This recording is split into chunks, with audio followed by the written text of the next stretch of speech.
Good morning, everyone. This is Mike Roth. I'm here with my colleague, Sarah Jimenez. We are the communications team on behalf of the campaign. I think we've spoken to you, many of you before. Happy Friday. And thank you for being with us.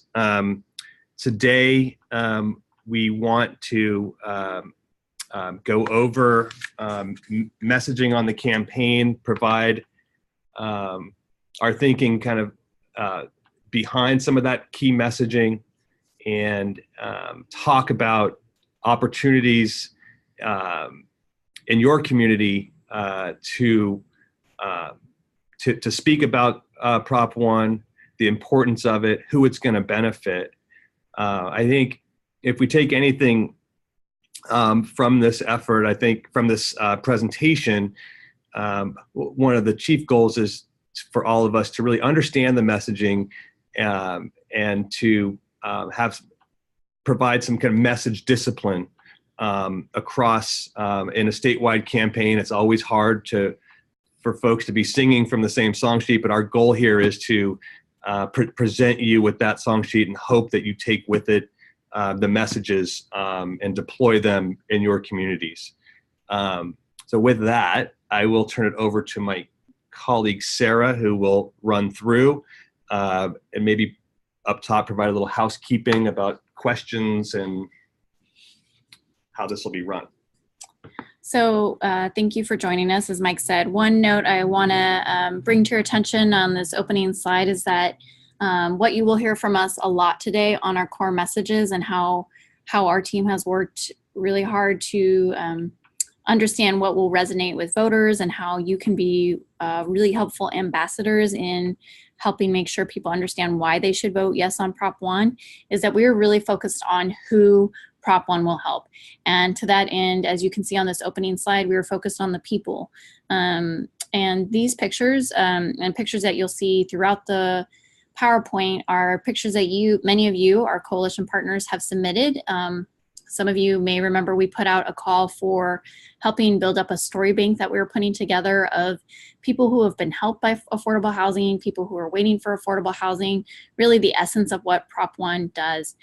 So as you'll see on this opening slide, that's veterans, seniors, hardworking families, people with disabilities, people who have been formerly homeless, who just one financial hardship pushed them over the edge and they could no longer afford their rent. So thank you all of you who have submitted stories and photos. They have been very helpful in our ongoing efforts to really make sure that we're getting our message out to voters across the state. And as you can see, stories and the people of behind affordable housing are really powerful. So just a little bit of housekeeping. This webinar is being recorded. We will email it out, the recorded webinar, so that you can play it back later or share it with others who were not able to attend. If you need to ask any questions, please go ahead and type your question into the chat box, which you should find in the upper area of your screen, and we will answer your questions as we can and where they fit into the presentation. And at the end of the presentation, we'll also share our contact information. So if you have questions that you would rather ask offline, or you have a very particular type of question that maybe doesn't fit in here, we'll be happy to answer and follow up later. So we want to start with making sure you understand what is Proposition 1. For some of you, you maybe knew Proposition 1 as SB 3 last year when we were working really hard to get it passed by the legislature and make sure that it would even appear on the ballot this year. For some of you, you maybe formerly knew it as the Veterans and Affordable Housing Act. Now we are focused on calling it Proposition 1. That is because that's how voters will see it. That's how most of the media will be focused on calling it now. And as many of us know, there are 11 propositions on the November ballot. So we are really excited that we are number 1 and have such a great number and a great placement at the top of the ballot. But what is Proposition 1? It is the Veterans and Affordable Housing Act of 2018. It's a $4 billion bond to build and to provide affordable homes for veterans, working families, people with disabilities, Californians experiencing homelessness, and others in need of an affordable home. And the measure specifically dedicates funding to build and preserve housing, including supportive housing and providing homeowner assistance through a variety of proven and effective existing housing programs. Now, you'll note that we do not typically list all those housing programs. You can find them on our website, but for most voters, for most people that you as ambassadors of Prop 1 will be speaking with, they are not going to need to know all of those programs, but you can find them on our website. So as we think about making sure we get our message out into the community, out to voters, and we think about how can our partners do that effectively, where are the opportunities to build support? We went over this for a little bit for those who were on our coalition call last Thursday when we walked through our toolkit and really tried to map out your social network, the spheres of influence that you have. And for many of us, maybe we often think of that as very limited to our working world as affordable housing advocates. It's really easy to think about our various community partners and the places that we talk about affordable housing all the time. But we really want to help you think about that your sphere of influence is much larger. And there are lots of opportunities to build support with voters in your many walks of life, both professional and personal. So think about local community members and groups that you work with or that you come into contact with, maybe through your children's affiliations, through your personal affiliations like Kiwanis groups, Rotary clubs, PTAs, and that type of network. Your social network, as you look on Facebook, who are the people that you interact with beyond your professional group? This goes also to social media. Other opportunities to build support, letters to the editor. So as you are reading your local newspaper, are there articles about the affordable housing crisis, the homelessness crisis, stories about your city council or board of supervisor taking up an issue around housing that you can provide some commentary on and really help elevate Proposition 1 as a solution to the crisis that's hitting your community. Working with local media, if you come into contact with a reporter, again, either professionally or personally, as you're out in the community, is there a way to say, hey, have you heard about Prop 1? Do you know about Prop 1? Can I tell you a little bit about it? And really make sure that it's on their radar and direct them to our website, give them your little sales pitch, which we'll go over in a moment, and make sure that they know what Prop 1 will do and who it will help. And also press conferences. In some of your markets, the campaign will be hosting press conferences, particularly the major markets. And then there may be other partners, or you yourself might be hosting a press conference for a groundbreaking, for an unveiling project, for a milestone, for a family getting a home. And so is there a way to insert Prop 1 messaging into that press conference that is already happening to say projects like this can be possible with funding, with the support of Prop 1.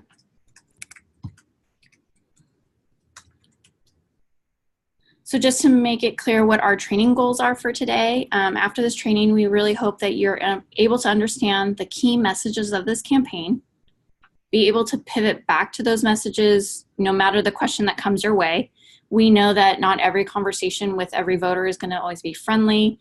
We know that a lot of the electorate can feel pretty negative about voting, about propositions, about the housing crisis, and that it's not always easy.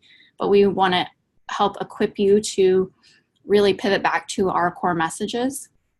We want to help you with some tips in avoiding some common mistakes, and really know how to answer the tough questions, or know when it's okay to direct those to the campaign team, to know when you don't have to be the expert, and that your role, again, is being the community ambassadors, not policy, not technical experts. So now on to understanding our message. So as some of you may have heard on previous calls or on our coalition call, we have been very, very focused on who Proposition 1 helps.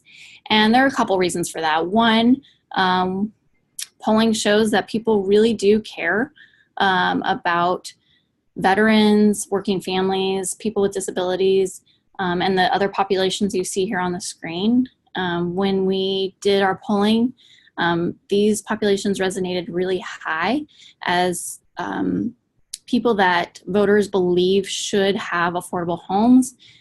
People want to see veterans and working families and people be able to afford their rent. We also know that when we think about the housing and homelessness crisis, that it can feel very overwhelming to people. And when we start to get into numbers, that doesn't work very well. People don't want to talk about numbers that may not add up or that it may feel very overwhelming.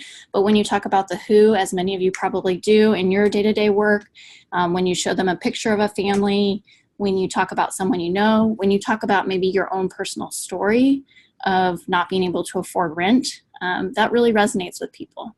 And so our top line message is really about that Proposition 1 is the only measure on the November ballot that builds and provides affordable homes. And we think that not only focusing on the who, but the building part is important, because we see that in a lot of stories and a lot of solutions that are put forth, building homes is an important part of what is needed right now as we try to deal with California's growing population. There just isn't enough homes being built.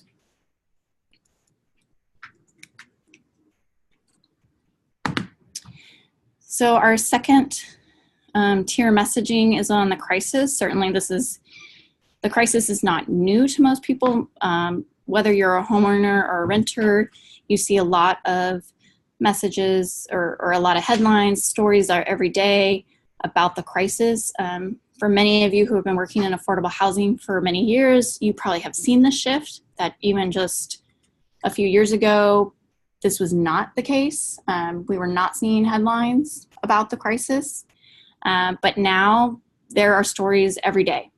And so we see that this does really resonate with people. And when we talk about, if we're going to talk about numbers, when we talk about the number of people who are hit and how much people are spending on housing, that does work. So when we talk about 1 in 3 Californians are unable to afford their rents, and when you talk to people and they look around the table and you do 1, 2, 3, 1, 2, 3, that really hits home. When you have people think about that many people are spending more than 30% of their incomes, and some as much as 50% on housing, that is also very stark. When we talk about California being home to the highest number of veterans, youth, and minors who are experiencing homelessness, people are rightfully very bothered by that, and we find that message really resonates. Two other messages that we find are working in really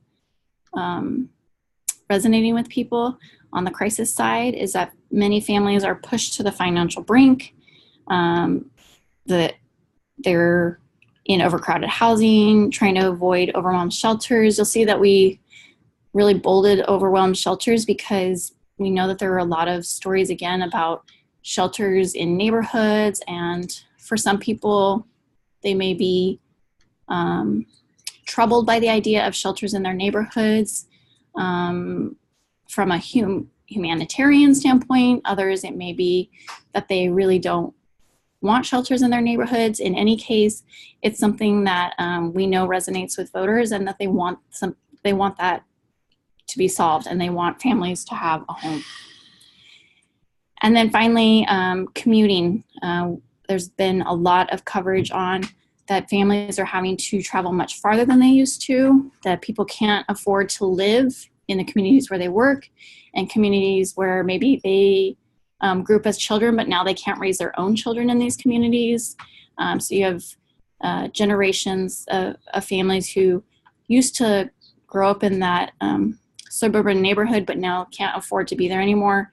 And voters have a sense that that's not okay. And so we want to really stress that Prop 1 is trying to ease that issue. And then we do want to share what Prop 1 does. So Prop 1 specifically dedicates $1 billion to helping veterans have stable, affordable homes. We have been very cautious to make sure we say provides stable, affordable homes, because for some of you, you know that $1 billion is focused on the CalVet program, and that's about homeowner assistance. So we are very specific in saying providing veterans with stable, affordable homes. Prop 1 also builds affordable homes and provides supportive housing for struggling families and children, people experiencing homelessness, and individuals with disabilities. And then we often summarize by saying it will really help people live in the communities where they work, having money for basics like groceries and childcare. And we find that it's really important to be specific about having extra money for basics, and to name those basics, to really personalize and make it relevant to people's everyday lives, to the other expenses that people have to pay for after housing, like groceries and childcare, and to really paint the picture of what are the things that people cannot pay because they're paying so much on housing.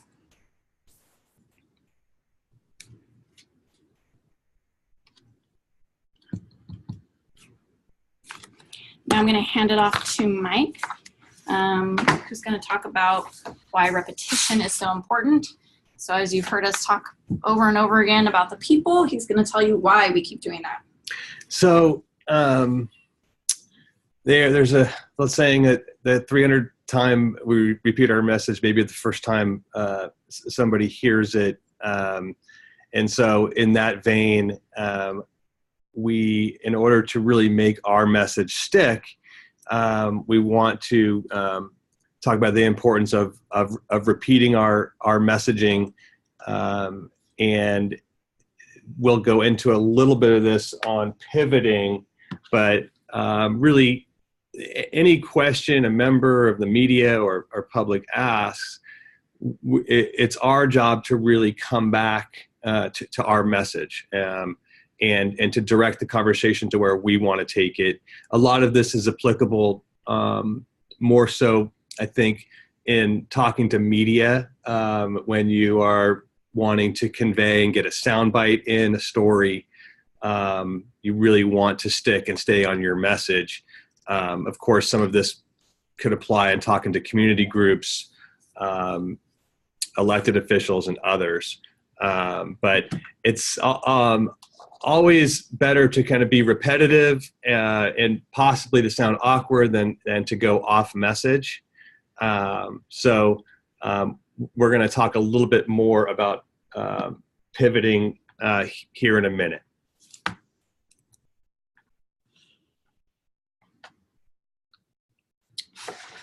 So as you think about talking to community groups or your neighbor, your family, your friends, when you run into a reporter, and again, many of you probably have to do this in your professional work, or you're very used to doing this type of bringing it home. We find that when you can make it personal, when you can make it really relevant to someone, when you can bring in the emotion, that really helps to drive home why somebody should vote yes on a measure, any measure. But certainly it's important for Prop 1, as we've said over and over again, getting back to Mike's point on repetition, that we want to really elevate people and to make it personal. So to the extent that you can, if the issue of affordable housing is not personal to you, we would really encourage you to think about how you can elevate a story from your work. Maybe it's a family member that you know, a friend that you know who the lack of affordable housing has really affected their life, so that when you go into a conversation, you have an example to point to and really pull at the heartstrings of a voter. So in this example, and this was a story that was submitted through a story bank. So again, thank you for those who have been submitting stories and helping us out. It matters a lot. This is the Worth family of Sacramento. Mark, the dad in the picture, he is a veteran. He served in the U.S. Air Force for 6 years. And both Mark and his wife, Jennifer, I believe is her name, had been working really hard to get their nursing degree since Mark returned from the Air Force. But as they're trying to go to school and save up and earn enough money to have stable jobs, they are also spending 50% of their income on rent, which is just not sustainable. They are currently in a program through Habitat for Humanity, and thanks to the affordable housing programs, it's helping them have helping them break ground on a home that they're actually, working to construct themselves with help from others. And so if we're able to then pivot and say, programs like those that are supported by Prop 1 can really help more veterans and families like the Worths have a home. And when you look at a picture of this family and you think, yeah, a family that's working this hard and a veteran who has served our country absolutely should have a home. So we really encourage you before you go out to talk to community groups, as you think about talking to your neighbors and friends and so forth, really try and think about who is a family I know, who's a veteran I know, or maybe it's yourself who has lived the story or is living the story of not having a stable home and really struggling, and really connecting it back to why Prop 1 matters so much for you.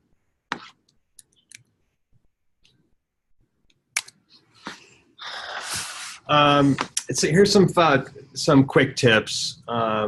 We typically call these do's and don'ts, but they're essentially tips. And our job is, like I said before, to convey our message. It's not necessarily to answer someone else's question. And that, again, it depends on the situation. But in talking to reporters specifically, there are times when you'll see this on cable news and elected officials and others do that they never really answer their question, but they're on their message and driving the narrative. Something that I do frequently is over answer. Don't do that. When you're satisfied with your reply, it's fine to just close out your sentence and stop.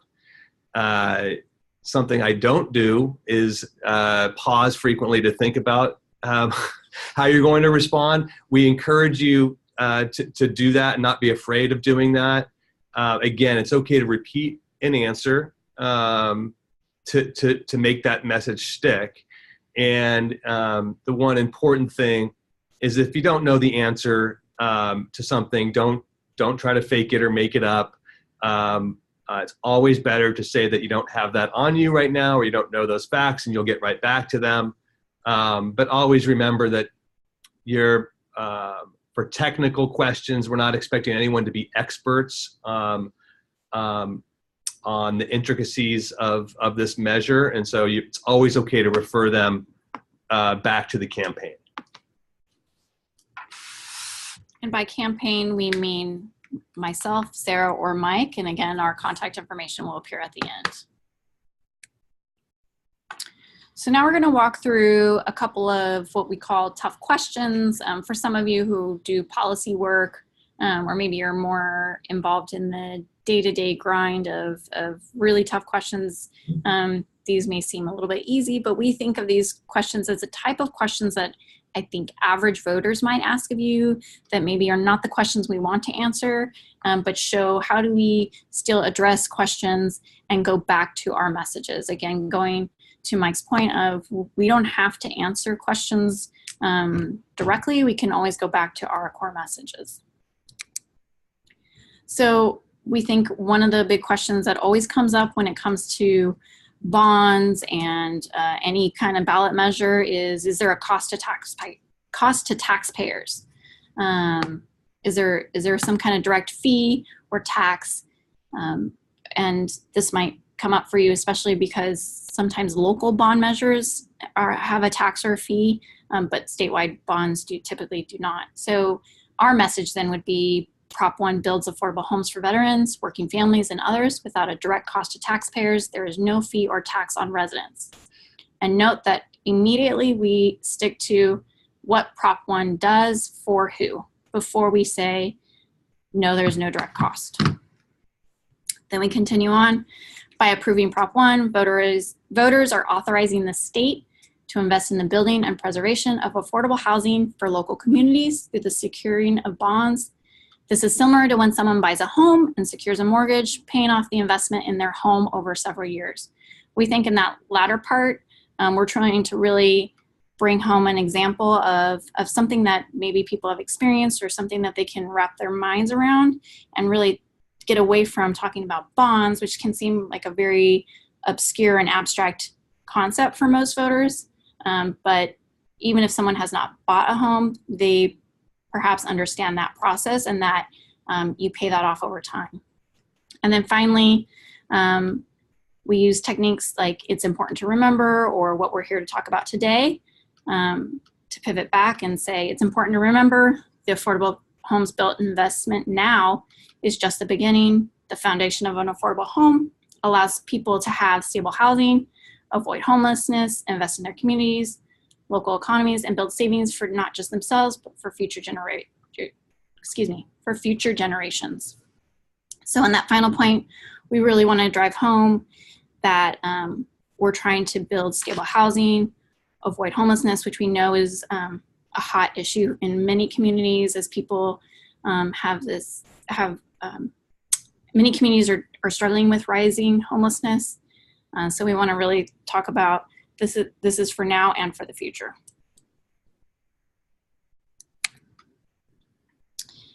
So another question we might hear might be something around, will this really make a dent in our housing crisis? Will this yield any real results? I don't think this is going to build very many homes, something kind of cynical like that. So our message again would be to get back to the who and the crisis. So our message is Prop 1 is an important step in helping the many people hurting in the state's housing and homelessness crisis. When 1 in 3 Californians can't afford rent, we know we have a massive crisis and then we have to start somewhere. Prop 1 is a key solution to the crisis. So in that response, we are not trying to overpromise. We are not trying to say Prop 1 is going to solve all the issues of our housing crisis. But we want to really make it clear that we have to start somewhere. We have to take a step. We do believe that Prop 1 is an important solution. I think we also might want to say your respected community affordable housing partners who have helped many people have a stable home will work together with other community leaders to access funding opportunities. Once Prop 1 is passed, together, these local partnerships will be essential to building and providing affordable homes for veterans, working families, people with disabilities, Californians who have experienced homelessness and others in need of a stable home. And I think that second graph goes to questions that might come up around, will funding actually get to my community? How do I know that I will see homes built. And again, we're not trying to directly answer, yes, you're going to receive this amount of money, or I can guarantee anything, but just to say, there's a lot of good work happening in our community, and we really believe Prop 1 can build off of that.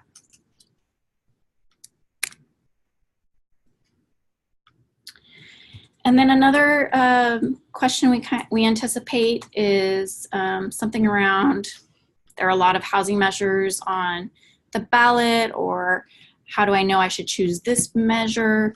Aren't there other measures that are better suited to help me afford my rent? So we want to talk about that it's clear that there's a crisis, affordable housing and homelessness crisis, and that it will require multiple solutions. Prop 1 is the only measure that builds and provides the affordable homes Californians need. Again, we're not trying to say we are the only solution or that there aren't lots of things that need to be done, but we do want to make it clear what Prop 1 does and who it helps. We also want to drive home that Californians have been very clear, which we do know from polling, that they want to see some action on affordable housing, on the affordable housing crisis. And again, driving back to that's hitting veterans who are returning from service, hardworking families who can't afford their rents, people with disabilities on fixed incomes who can't find a safe place to live. And again, we keep saying it, but Prop 1 is the measure every voter must say yes to in November if they want to see more affordable homes be built and preserved for struggling Californians. And I think, sometimes voters have this sense of like, oh, I'm only going to choose one, or there's only one measure for me. And we just really want to keep driving home Prop 1 is the one to build affordable homes for struggling Californians.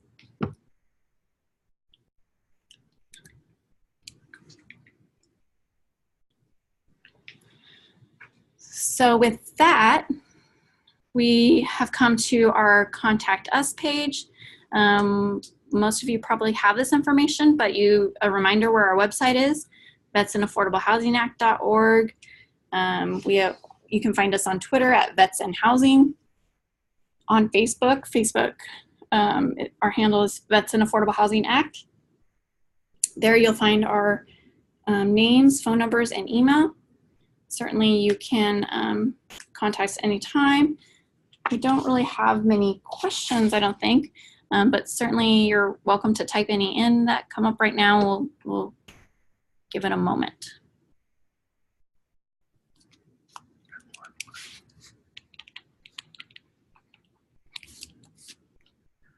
We did receive one question about asking about the strategy behind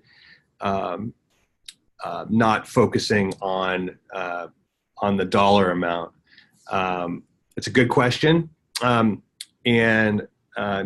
it is on some of our material. Of course, this is a $4 billion bond, but as we mentioned early on, pivoting and talking about who this bond is going to help and support, and connecting it to those individuals, and whether it be a veteran or someone experiencing homelessness or otherwise, is a much stronger way of connecting this measure to community members, elected officials, and others. The cost of the bond and the details of how the money flows, those are good questions, and of course we have answers to those. But at the level that we're trying to convey and the broader messaging, we're hoping that we can stick to who this helps versus the cost of it. Sarah, anything to add? I think part of the question was also, so we mentioned in one of our bullets about $1 billion for veterans, but we're not mentioning the other three. And so, math is, why are we not adding up our math? And I think just to add to what Mike said, $4 billion for $4 billion for voters. it just doesn't resonate. But I think we do find that sometimes when you say a specific amount for a specific population, that really helps. So people, again, because veterans are a population that people really feel very strongly should receive all the assistance and all the help given their service to our country and the sacrifice that they and their families have made. People want to know or feel very strongly about, oh, I see that 1 billion is going to be specifically dedicated or given or provided for them. And so that can be very powerful when we talk about population or matching amount to population. When we get broader than that and say 3 billion for, you know, all these groups, then it starts to feel like 3 billion gets weeded down or dwindled down pretty small for a lot of others. So that's why there's some nuance there for us in being very specific about 1 billion for vets, but not really talking about 4 billion generally, because we don't think voters connect very strongly with that. Any other questions?